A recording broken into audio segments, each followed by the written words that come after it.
বিধান ছিল, নির্বাচনী বিধানই রাখতে চাচ্ছেন না, নির্বাচনী দরকার নাই।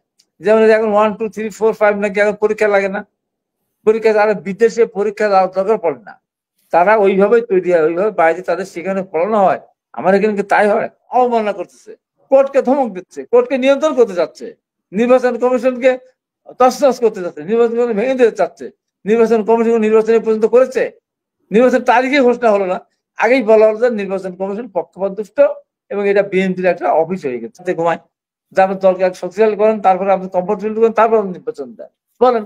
না হচ্ছে জামাত বলুক, জামাত দল, জামাত জামাতে এত বছর পর শক্তিশালী হবে, তাহলে জামাতকে আমরা আমরা আমাদের বাড়ি যাই ঘুমাই। আমরা তো কোনো চাপ দেইনি, আমরা তো সরকারের সহায়তা করে, আমরা কোথায় চাপ দিলাম? সরকার নিজের থেকে নিজেই মানবিক করিডোর দেওয়ার সিদ্ধান্ত নিল, পরে সরে আসছে।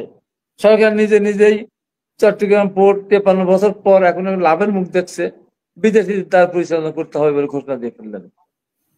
সরকার নিজেই পদত্যাগ ঘোষণা দিয়ে ফেললেন। এগুলো সরকার নিজেই সৃষ্টি করতেছে। তো আমরা তো একটার সাথে তো আমাদের কোনো সম্পৃক্ততা নেই। আমরা তো বলছি যে আপনারা সুন্দরভাবে দেশটা পরিচালনা করেন, সংস্কার করেন, বিচারের প্রক্রিয়া শুরু করেন, একটা নির্বাচন রোড ম্যাপ চান। এইটা দিতে তাদের এত কষ্ট। নির্বাচনের কথা বললে আমাদেরকে গালাগালি করা হয়, ধমক দেওয়া হয়, রাজাকার বলা হয়, দেশদ্রোহী বলা হয়, রাষ্ট্রদ্রোহী বলা হয়। এটা কোন দেশে পড়লাম তো বলেন তো? এইবার শাহবাগে কালকে দেখলাম মার্চ ফর নিউজ, সেখানে লোকজনকে বলা শুরু করে কিসের নির্বাচন? নির্বাচন দরকার নেই, 10 বছর থাক, 5 বছর থাক, 5 বছর আগে নির্বাচন হবে না, 10 বছর নির্বাচন হবে না, নির্বাচনের লাভ কি? অতীত সরকার নির্বাচন দিয়েছিল, কি হয়েছে? একবার ভাবে না, সেই সরকার তো নির্বাচন করেছে ক্ষমতা থেকে নির্বাচন করেছে, সেখানে তো কোনো নিরপেক্ষ সরকার নির্বাচন হয়নি। সেই নির্বাচনের কারণেই তো কোন নির্বাচনটা কাজে লাগেনি। 14 সালে নিয়ে গেল এককভাবে, একেবারে 18 সালে রাত্রিবেলা কেড়ে নিয়ে গেল, 24 সালে নিজেরা করলো।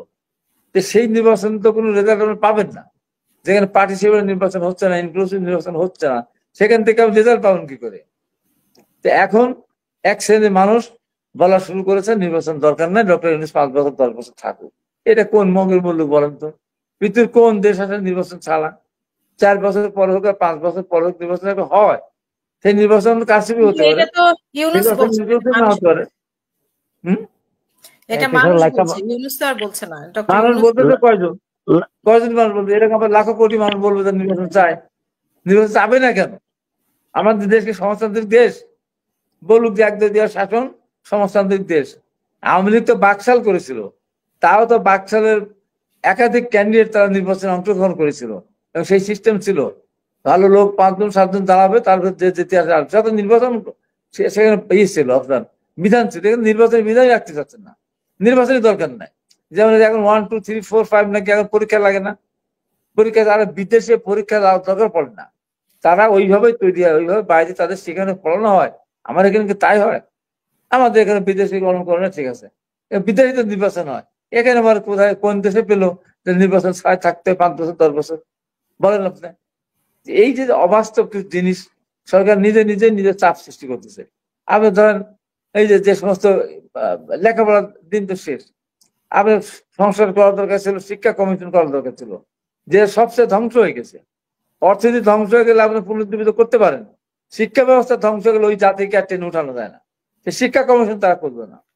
কৃষি কমিশন, যেটা এই দেশের কৃষকরা আমাদের উৎপাদন করে, ফসল উৎপাদন করে আমাদের খাওয়ায়, মাথার ঘাম পায়ে ফেলে, সেই কৃষকদের ব্যাপারে কোন রকম কোন কমিশন নেই যে তাদের কিভাবে কি করবে, তাদেরকে অনুদান দেবে কিনা। এই যে আমাদের দেশের লিচু, এই যে লিচু, আমরা প্রতি বছর ঢাকাতে 20-30 হাজার লিচু দেই মানুষকে, একটা লিচু দিতে পারে না, নিজেও খেতে পারবে না, কারণ কোনো লিচু নাই। আমার এলাকার হাজার হাজার মানুষ তাদের লিচুর উপর নির্ভরশীল, কোনো গাছে লিচু নেই। 2-একটা বাগানে 2-একটা লিচু ধরেছিল, তারপরে সেগুলো বৃষ্টির কারণে নষ্ট হয়ে গেছে। কৃষকরা হাহাকার, এগুলি নিয়ে সরকার চিন্তা নেই।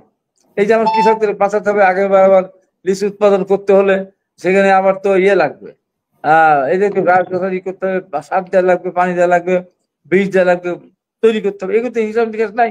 শিক্ষা ব্যবস্থা ধ্বংস হয়ে গেছে, পরীক্ষা ছাড়া রেজাল্ট, অটো পাস, যেখানে স্লোগানই ছিল মেধা না কোটা, মেধা মেধা, সেখানে চলে আসছে অটো না কোটা, অটো না মেধা, অটো অটো।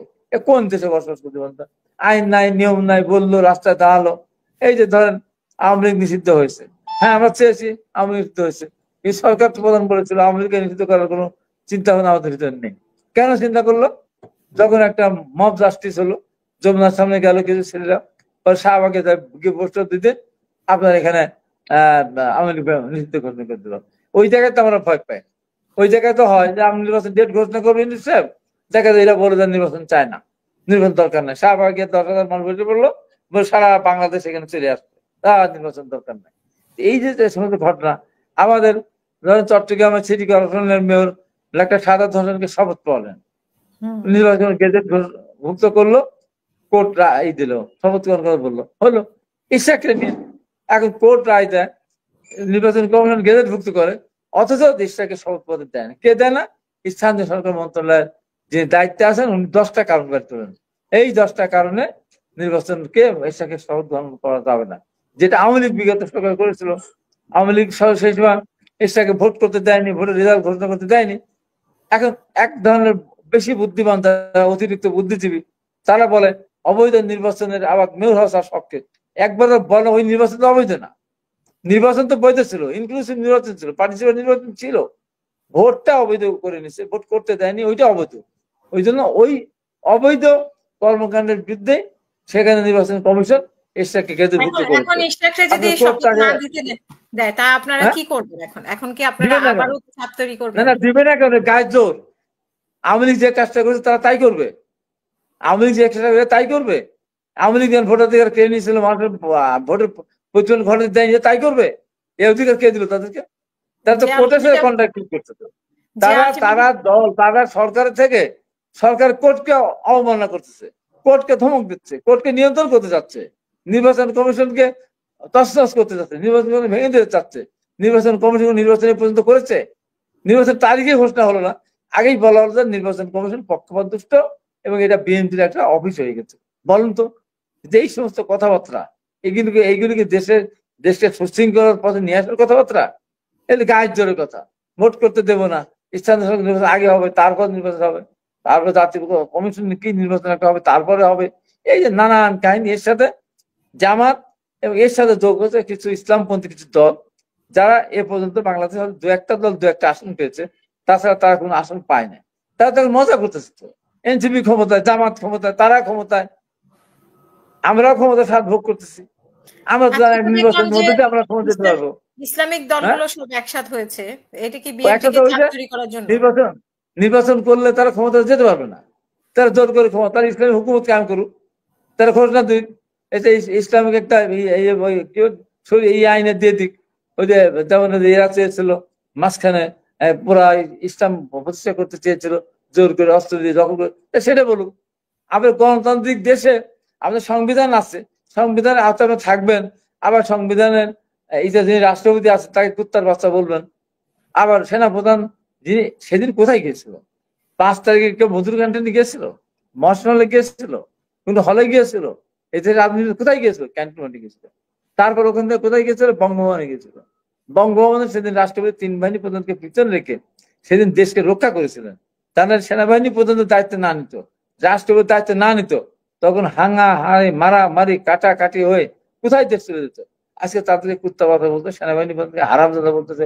সেনাবাহিনী তো অসত্য কথা, আমরা সেনাবাহিনীর সত্য কথাটাকে তো আমরা স্বীকার করবো। সেনাপ্রধান বলেছেন 18 মাসের ভিতরে নির্বাচন হতে হবে, আগে দিয়েছিলেন, সেটাই বলেছেন ডিসেম্বর নির্বাচন হতে পারে। এখন সেনাপ্রধানের বিরুদ্ধে লেগে গেছে। এই যে অবস্থা, এই অবস্থা কি একটা দেশ চলতে পারে? এখন যদি এই হাঙ্গামা শুরু হয়, নিজেদের অনক্ষ শুরু হয়, একটা কিছু হয়ে গেলে আমাদের কিছু হবে না। আমরা 18 বছর ছিলাম, আরো 2 বছর আমরা পারবো টানতে। আমরা এদিকে শখ খেয়েছি, আমরা রিমান্ডে গিয়েছি, অত্যাচারিত, নিজেদের হাত হারিয়েছে, পা হারিয়েছে, ঘর বাড়ি ছাড়া হয়েছে, আমাদের কোনো আপত্তি নেই। কিন্তু যারা আছে ক্ষমতা আছেন, এদের কোন অবদান আছেন বলেন তো? কোন অবদান আছে? এই যে মন্ত্রী পরিষদ যারা আসবে, উপদেষ্টা, তারা কি এই দেশের নাগরিক? অধিকাংশ নাগরিক না তারা। তাদেরকে দিয়ে আপনি যা ইচ্ছা তাই করবেন, যেমন ইচ্ছা তেমন বলবেন, এটা হয়? এটা হয়? রাজনৈতিক দলগুলো ধমকবেন। আর বিএনপি নির্বাচন চাবেই।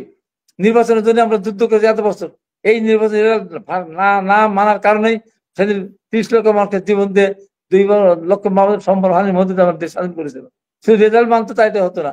আর সেই দেশে আপনার নির্বাচন করতে দিবেন না, বছরের পর বছর নির্বাচন হবে না, এই কথা বলে আপনাকে আবার ধমক দেন, এটা তো হতে পারে না। এখন সরকারকে সিদ্ধান্ত নিতে হবে।